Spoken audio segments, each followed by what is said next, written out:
Star জলসায় আসছে আরও একটি নতুন ধারাবাহিক। স্টার জলসায় আসছে বেশ কয়েকটি জনপ্রিয় প্রোডাকশন হাউজের নতুন ধারাবাহিক।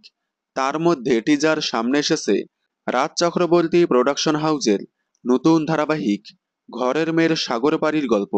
ধারাবাহিকের টিজার অনেকদিন আগে আসলেও এখনও প্রোমো কিংবা সম্প্রচার ডেট জানিয়ে দেওয়া হয়নি।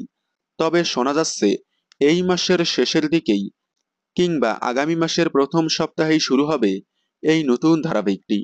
এরপর আসছে ম্যাজিক মোমেন্টসের নতুন ধারাবাহিক, যেখানে প্রধান নায়িকার ভূমিকায় দেখা যাবে জনপ্রিয় অভিনেত্রী অপরাজিতা ঘোষকে। এই দুইটি প্রোডাকশন হাউজের পর আসছে ব্লুজ প্রোডাকশন হাউজের নতুন ধারাবাহিক, যে প্রোডাকশনের আন্ডারে বর্তমানে সম্প্রচার হচ্ছে গীতা এলএলবি। গীতা এলএলবির আকাশ ছোঁয়া সফলতা দেখে চ্যানেল আবারও ব্লুজের নতুন ধারাবাহিক নিয়ে আসছে। শোনা যাচ্ছে এই ধারাবাহিকের গল্পের নায়িকাকে দেখা যাবে একজন গ্রামের মেয়ের ভূমিকায়, যে কিনা চঞ্চল দাপুটে। অন্যদিকে নায়ক গম্ভীর এবং শহরের খুবই নামকরা রিচ ফ্যামিলি। এছাড়াও শোনা যাচ্ছে এই ধারাবাহিকে প্রধান নায়িকার ভূমিকায় দেখা যাবে জনপ্রিয় অভিনেত্রী অরুণিমা হালদারকে।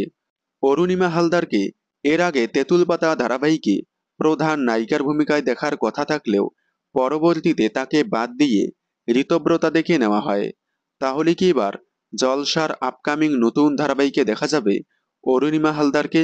দেখা যাক কি হয়। আপনারা ব্লুজের আপকামিং এই নতুন ধারাবাহিকটি দেখার জন্য কতটা এক্সাইটেড কমেন্টে জানাবেন।